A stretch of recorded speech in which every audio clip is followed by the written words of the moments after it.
Khalid Sheikh Mohammed is going to meet justice, and he's going to meet his maker. The White House has no doubt about the verdict and sentence, but the big problem is when, where and how.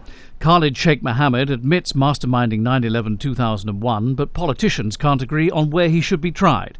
A federal court in Lower Manhattan had been selected, but New York doesn't want it, and the Obama administration, forced to reconsider, remains committed to a civilian court trial, at least for now. We want to see this man tried and brought to justice in the place in which the crime was committed. Legal experts say Gibbs's meet his maker comments are shocking and reduce the chances of a fair trial. They're sending these prosecutors to prosecute these cases, but at the same time, with statements like Mr. Gibbs, they're making the prosecutors' jobs much more difficult because they're arming defense lawyers with additional arguments. With Guantanamo closing, options for trying Khalid Sheikh Mohammed are limited. He could be tried in a civilian court in New York as planned. Extra funding to beef up security is likely to be announced this week. Or the trial could be moved to a town elsewhere in New York State, such as Newburgh, where the mayor has said he'd welcome the extra business it would bring in.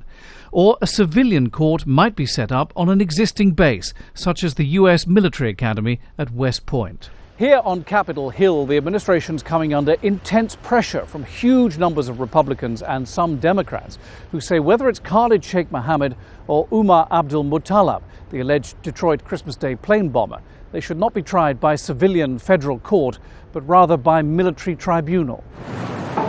Opposition Republicans are vowing to block funding for all civilian trials of people they think should be tried as enemy combatants. Interrogate them, detain them, and try them in military commissions offshore at Guantanamo, from which no one has ever escaped. Mitch McConnell says that's what most Americans would prefer, but some lawyers caution otherwise. If the Obama administration decides to backpedal and to try these men in the military commissions that afford fewer protections to defendants, then the Obama administration will have a real problem on its hands, because it's said all along that it intends to give the 9/11 defendants a fair trial, and the military commissions don't provide that fair trial.